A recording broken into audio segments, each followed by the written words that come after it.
Hey, what's going on guys, Pog here and welcome to today's video. In this video, I'll be showing you guys the instrument cluster screen inside this 2020 Ram 1500 Limited. Now, special thanks to Murray Chrysler here in Okotoks, Alberta for allowing me to come down here and film one of their in-stock vehicles. If you are in the market looking for a vehicle, I will have their link in the description so you guys can go and check out their inventory. Here's the exterior of the truck.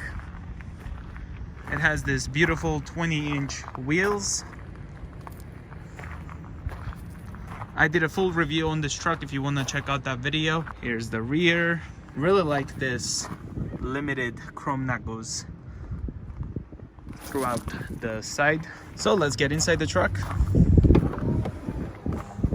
Automatic running boards.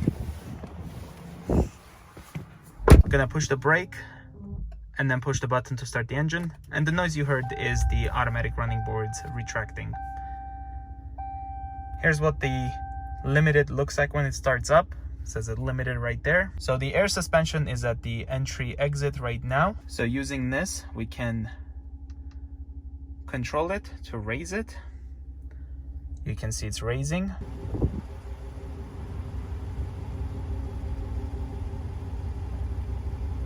So we're at the aerodynamic ride height achieved.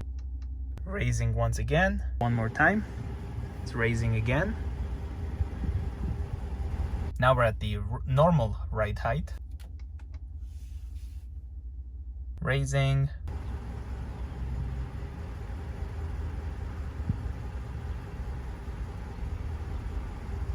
Off-road 1.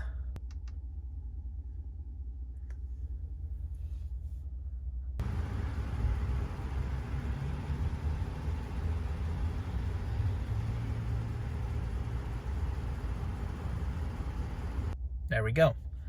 So that's what the air suspension information looks like on this digital center instrument cluster. So looking at the steering wheel, this is what we use to control this center screen. Now activating the turn signal, that's what it looks like. Now if you look carefully, that these four corners you can actually customize. So if I go over down here until we see the settings and then I press OK, I can pick which side I would like to customize. I can put it back to default. We can change the left side, the right side, and we can also see the current gear. The odometer. So if I click on this, we can make it so that it shows like that. So now it's 95.6 kilometers. Or we can just make it to show only that, just 95. Going down here, we have the favorite menus. So pressing OK, we can adjust our favorites.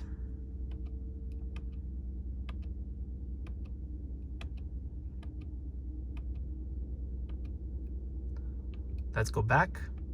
Then we have the center. So looking here, we can see the speedometer, none, or compass. So that's adjusting that part right there. And if you noticed, it's showing me live what it would look like if I do want to go with that change. We can also have the range, average economy. Now the truck has been sitting here.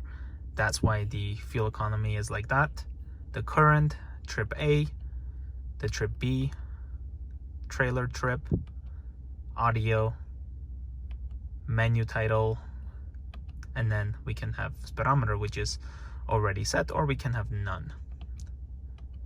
Then of course we're back at the upper left. So here we can customize this. So if I want to see, let's say, time over there, I can choose that.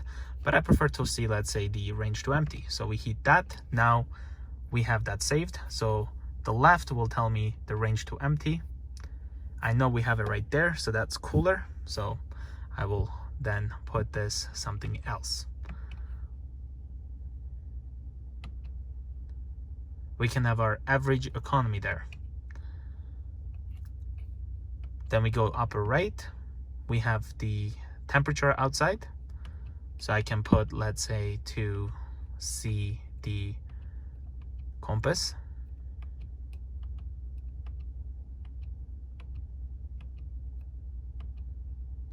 Here's all the stuff we can see. So instead of outside temperature, let's say I want to see the compass. So we have compass set there. Then we have the lower left. I can pick between what I want to see.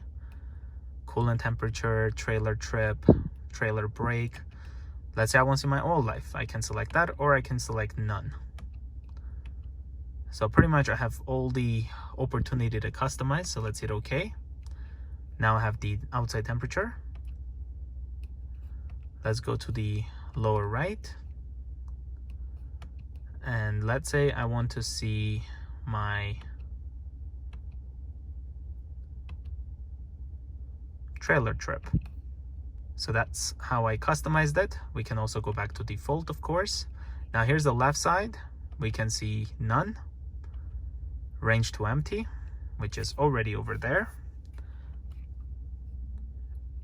We have average economy, oil temperature. So if I want to see the oil temperature like that, I can select that. Then we have the right side that I can customize. So let's say I want to see the transmission temperature. I can have the transmission temperature over there. And then if we go down here, current gear, if I have this on, it will show me the gear. So if I put the truck in drive with this rotary shifter, you can see now it shows 1. So we're on first gear. But then if I turn this off, it will not show me that. So let's put it back in park. So let's go and reset this back to its original settings. Here we have the speedometer. So if I press OK on this, it will automatically switch to miles per hour, as you guys can see. And if I press it again, we're back to kilometers per hour. Going down here, we have vehicle info. So something really cool is you can see the engine hours on this truck, which is really awesome. Looking here, we can see the tire pressure, maximum ground clearance, the air suspension, coolant temperature, transmission temperature, oil temperature, oil pressure, oil life, battery voltage. Then we have coolant temperature, transmission temperature, everything in like one place, which is really cool. So it's called the gauge summary. And then of course we're back to the engine hours. Going down here, we have the driver assistance. That's all there is to it. Fuel economy, where the average liters per 100 kilometers. Again, the truck has been running for me being stopped here, so that's not accurate at all. Looks like we have 2 options. Oh, so this one doesn't show current, where this screen shows current. All right, then we have here, which is trip A. Then we can also see trip B. Looking down here, we have distance kilometers for the trailer trip. And then we also have the trailer brake. And the gain is adjusted by these, I believe. So you can see when I push this, we are adjusting the gain. And then if I push this together, we can see that as well. Going back down here, we have our media. So right now we have no device. Stored messages, nothing stored.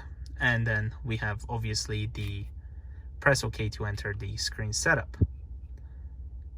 Now, if you do use the adaptive cruise control, whenever you activate it, it will definitely show over there. You can see we can adjust the distance using this.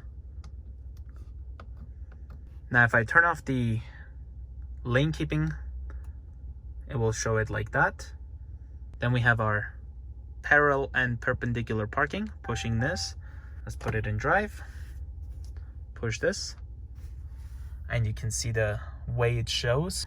It will look for parallel. If I press OK, you can see the way it shows for the perpendicular. Really liking that graphics. It looks really nice. Let's put it in park. Now these will control the parking sensors.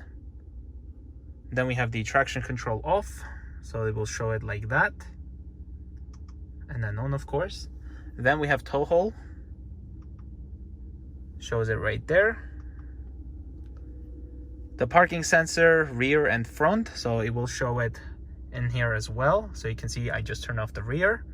They are independently, so there it is, both are off. But let's say I want to have the front on but the rear off, I can have it set like that, and that's what the screen shows. Now turning on the lights, that's what it looks like. Then I'll turn on the fog lights as well as the rear cargo lights,